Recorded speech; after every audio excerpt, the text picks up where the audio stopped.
ఒక శ్రమ వచ్చినప్పుడు ప్రపంచం మనల్ని తక్కువగా చూస్తుంది. యేసుక్రీస్తు వారు ఎన్నో అద్భుతాలు చేస్తుంటున్నప్పుడు హోసన్నా హోసన్నా అన్నారండి. కానీ పిలాతు చేతిలో దొరకగానే ఏమంటున్నారు? సిలువేయండి, సిలువేయండి ఉమ్మూస్తున్నారు.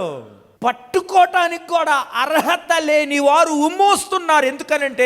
ఎందుకు అనంటే శ్రమ అనేక సార్లు మనల్ని నీచంగా చేస్తుంది. ప్రపంచం మనల్ని తృణీకరించేలా చేస్తుంది.